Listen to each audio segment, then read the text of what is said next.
Assalamualaikum warahmatullahi wabarakatuh, everyone. Welcome back to another episode of the Islamic Defense Podcast. So, I actually wanted to make a video on this guy named Professor Dave for a while now.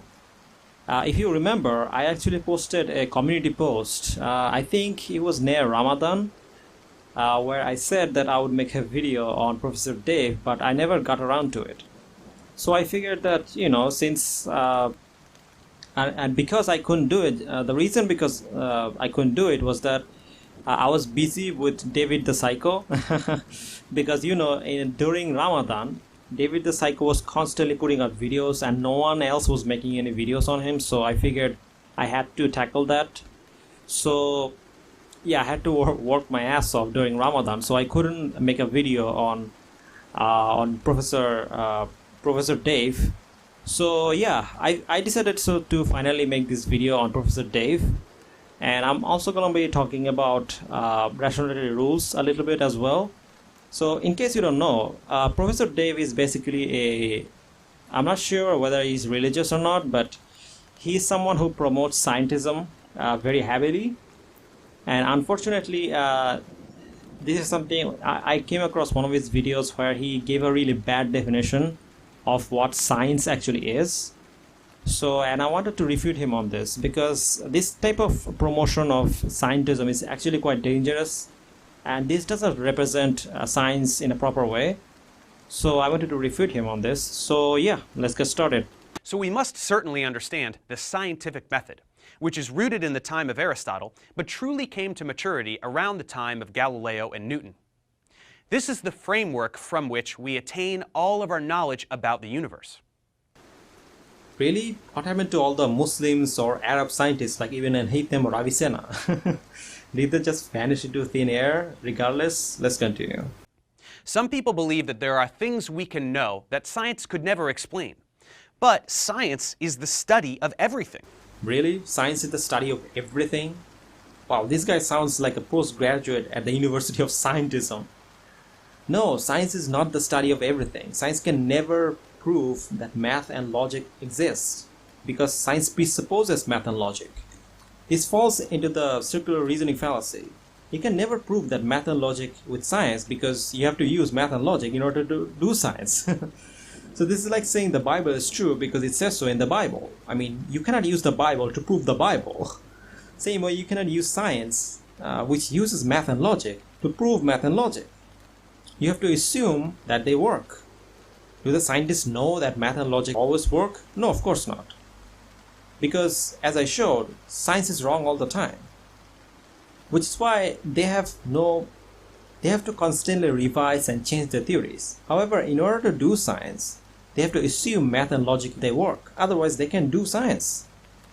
This is the reason science can never prove math and logic, because A, it presupposes math and logic, and B, it is part of science, and C, because science doesn't work without math and logic. Now let's put this argument in logical form. Premise 1. According to Professor Dave's theory, science is the study of everything. Premise 2. If we find anything that contradicts this theory, it will be proven false. Premise 3. We say that science cannot study math and logic, because science has to presuppose math and logic, and you cannot do science without them, which contradicts Professor Dave's theory. Conclusion. Therefore, science is not the study of everything. Now let's continue. It's important to understand how the scientific method works, and why it's the only way to actually, truly know anything about the world that is outside your own subjective personal experience. Oh my God! Wow! Wait, what? Is this guy serious? Really? Science is the only way to know anything?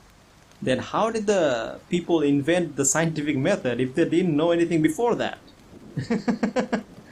Oh man. Here, I'll put this in a logical form so people can understand.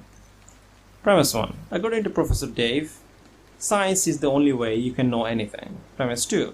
Professor Dave didn't prove this claim using a scientific method. Conclusion. Therefore, since Professor Dave's claim isn't proven by science, we can respectfully take his claim and throw it into the trash can. Anyway, let's continue. If we can add it to a hypothesis so that it becomes comprehensive enough to correlate a larger body of data with just a couple of equations or postulates, it can become a theory. This is how Newton arrived at his gravitational theory. He took the data from Galileo about objects falling on Earth, as well as data from Kepler about the orbits of the planets around the Sun, and he realized that it could all be explained by a single concept, and furthermore, a single equation. This equation explains the motion of any object in a gravitational field, whether on Earth or in space, so it correlates a tremendous amount of data and explains observable phenomena simply and elegantly. We can even use this equation to do predictive calculations, which is how we send objects through space. We could send a probe towards the outer solar system using math to predict that at a certain time, the probe and a particular planet will be near each other so that it can take pictures of the planet. And when that time comes, there it is, just as the math said it would be. So a theory is not a guess. Alright, so according to him, a theory is not a guess because math can predict where planets are. The problem with this argument is that how do the scientists know that math will give them the correct information? Well, Dave will argue that because they have used math before and it has worked. But just because something has worked in the past doesn't mean it will work in the future. In philosophy, this is known as the problem of induction. This problem was first introduced by the Scottish philosopher David Hume in his book A Treatise of Human Nature. He basically argued that on what grounds we come to our beliefs about the unobserved on the basis of inductive inferences. He presents an argument in the form of a dilemma which appears to rule out the possibility of any reasoning from the premise to the conclusion of an inductive inference. So basically the idea is that you cannot say what the future will be based on what has happened in the past. All you can do is guess. For example, Dave may have sent many satellites to Mars based on a math. However, that doesn't mean that math will give you the same result tomorrow. The same is true for any scientific theory. It can never tell you what the future will be because there are always unknown variables. The best it can do is give you a probable answer, or in other words, it can give you a good guess, an educated guess, but in the end, it's still a guess.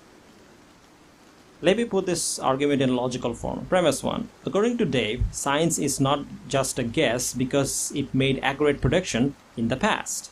Premise 2. We know that the past doesn't represent the future. Conclusion. Therefore, science cannot represent the future, which means science cannot predict the future. So, as you can see, in the end, it is just an educated guess. What's interesting is that most scientists in the world acknowledge this fact. It's only these new atheist science popularizers or people who promote science, or these new atheists the scientism advocates or advocates of pseudoscience who say stuff like this. For example, Stephen Hawking, who was one of the most influential scientists of all time, said in his book A Brief History of Time, page 10, that any physical theory is always provisional, in the sense that it is only a hypothesis. You can never prove it. No matter how many times the result of the experiments agree with the same theory, you can never be sure that the next time the result will not contradict the theory. So in other words, you can never be certain in a scientific theory, no matter how many times it has given you accurate predictions. Now, this comes from one of the greatest scientists of all time. He is literally saying how uncertain a scientific theory actually is. This shows us that scientific theories, while they are useful and reliable in the end, they are still nothing more than an educated guess. Now you decide for yourself who is right here, that this guy who have no idea what the hell he's talking about, or the actual scientist like Stephen Hawking, who is well known in the scientific community. I'll let you decide. In fact, many theories have been shown to be consistent beyond reasonable doubt. There is no doubt that gravity is real. Here he's committing the equification fallacy. He's using the word gravity to mean the law of gravity when he is supposed to be describing theory of gravity. As a matter of fact, he is contradicting himself because he later on says that the law of gravity and the theory of gravity are not the same thing. A big misconception is that a theory has less certainty than a law, and that a theory would become a law if proven to be true. This is not at all the case. A law is a summary of observations, which is very different from a theory. What the hell is this? So which one is it, Dave? Are law and theory the same thing or not? Because you can't say theory and law are the same and not the same at the same time. Also, what do you mean when you say gravity? Are you describing the law of gravity or the theory of gravity? Because you can't use the definition of law of gravity when you're describing theory of gravity. They're not the same thing. We use atomic theory every day, and if atoms weren't real, chemistry could not exist. So, that we can do chemistry at all makes atomic theory consistent beyond reasonable doubt. This is so ridiculous. It's like saying, oh hey, we know that unicorns are real because if they were not real, then how would we write stories about unicorns? You know, I mean, this is such an obvious example of circular reasoning. I mean, just because you use it for chemistry doesn't mean it's true. Newtonian physics was also used before in order to do science or calculations. Before it was proven to be false or not accurate by Einstein. So just because a theory is used in science doesn't make it true. The same can be said for the Big Bang theory, evolutionary theory, and so forth. This is also not true. The Big Bang theory gets contradicted by the quantum field theory, and evolution by natural selection also have many alternative theories, such as evolution by natural genetic engineering, which was proposed by evolutionary biologist James Shapiro. There were also other alternative theories in the past, such as the Neo-Lamarckian evolution, etc. The reason why this is not true is because of another problem in science known as the problem of underdeterminism. So in case you don't know, both in philosophy and in science there is a problem which goes something like this.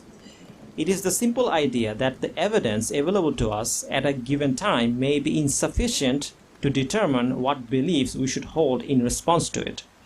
For example, imagine you and your brother go to a grocery shop, and on your way you find a wallet with tons of money, but no address or ID. Now, you and your brother argue as to who might have dropped this ID, or who might have dropped this wallet. Your brother suggests a theory that it might be some rich kid who dropped his wallet. The theory goes that he was hurrying and forgot his ID. You suggest that it was probably dropped by a thief. Another theory pops up that suggests that the money is fake and you guys are being pranked. Either way, you guys have no idea which theory is the correct one. This is known as the problem of underdeterminism of theory by evidence. Basically, the idea is that you can have various different contradictory theories based on the same evidence. So you have no way of knowing which is true and which is false, or if all of them are false. So the theory of everything is a great example of this. Over the years, there has been many competing so-called theories of everything. You have the string theory, the loop quantum gravity theory, causal dynamic triangulations theory, quantum Einstein gravity theory, etc., etc. These are all contradictory theories based on the same evidence. General theory of relativity also contradicts quantum theory in many ways. So which one is true? Either one of them is true. Either way, they cannot all be true. This is why there can never be a scientific theory that is consistent beyond reasonable doubt, because both because of the problem of induction and also because of the problem of underdeterminism. Let me put this in an argument and logical form. Premise 1. According to Dave, some theories are consistent beyond reasonable doubt. Premise 2. We see that every theory in the field of science has limitations because of the problem of induction. Premise 3. If these theories have limitations, then these theories cannot be consistent beyond reasonable doubt. Conclusion. Therefore, Dave is wrong. Now let's continue. And in this way, common sense and intuition, which are biased due to our innate desires and limited mental capacity, don't hold a candle to the rigorous and impartial approach that is the scientific method. So this is quite funny. So according to Dave, common sense and intuition don't hold a candle to the scientific method because it is biased. However, is Dave being consistent here? Because without common sense and intuition, you cannot do science. I mean, if our intuition and common sense are not reliable, then how are scientists supposed to come up with hypotheses and theories? Or is he suggesting that scientists don't use common sense or intuition when they are doing science? I mean, like I said before, science presupposes math and logic. I mean, no matter how many scientific data you have, If you don't use logic, you can never come to a conclusion. So in order to do science, you have to use logic or philosophy. These are not things you can prove using science. Even Albert Einstein have said that math is something that the scientists have to assume in order to do science. In other words, it's like a scientific intuition. He said in a lecture before the Prussian Academy of Science, as far as propositions of mathematics refer to reality, they are not certain. As far as they are certain, they do not refer to reality. I'll use another argument from my perspective. Premise 1. According to Dave, common sense and intuition is biased. Premise 2. Dave didn't use science to come to the conclusion that common sense and intuition is biased. Conclusion. Therefore, common sense and intuition is not biased. At least, not always. I mean, before the invention of science, people used common sense and intuition all the time. Sometimes they were right and sometimes they weren't. So to say that all of these people throughout history were all biased is absolutely false. Regardless, let's continue and move to my last target, Mr. Steve Woodford, aka Rationality Rules. Evolution has never been proven to be true. If it had, it would be called the fact of evolution or the law of evolution, but instead it's just called the theory of evolution. It's an unproven assumption. So why exactly is this argument flawed? Well, to put it as simply as possible, I'm going to show you Hemant Mehta, otherwise known as the friendly atheist, responding to the question, isn't evolution just a theory? No, it's not just a theory. The only people who ever say this are people who don't really understand what a scientific theory means. And that, folks, really is what this argument comes down to. A misunderstanding or a complete ignorance of what a scientific theory is. Okay, so this whole video is based on a strawman argument. When someone says it's just a theory, it means it's just a scientific theory. Because nothing in science is certain. So calling it a theory is not an insult in any way, shape or form. In fact, and this is literally how science works. On this matter is that evolution is technically both a fact and a theory. It's an uncontroversial fact that organisms have changed or evolved during the history of life on Earth, and the theory as to why these organisms have changed or evolved is called natural selection. Just as gravity is a fact, so is evolution. I love how he compares gravity and evolution, especially with a freaking apple and skulls as if they're the same thing. We can see apples falling, we cannot see evolution or macroevolution happen. They are not the same thing, which is why the later or macroevolution needs more evidence to make its case. Here he is committing the faulty comparison fallacy. Evolution and gravity are not the same thing. Neither is evolution a fact. We cannot see evolution happen, especially macroevolution. Also, here he is committing the self-conflicting conditions fallacy again. He is making a self-contradictory argument. Evolution cannot both be a theory and a fact. It's either a theory or a fact. It cannot be both. That's what a theory is. It's falsifiable, educated guess that can make predictions. It's our idea of how things happen in nature. Anyway, with that, I'm done with this first part of the series. In the second part, inshallah, I will go into more in-depth into some of the evidences they use to make their case for random mutation or natural selection. So in the end, I just want to say something. The purpose of this video is not to discourage science or scientists. Science is truly a beautiful thing. Islam teaches us to investigate the world and learn more. Allah subhanahu wa ta'ala teaches us in the Quran, chapter 20, verse number 114, "Say, my Lord, increase me in knowledge."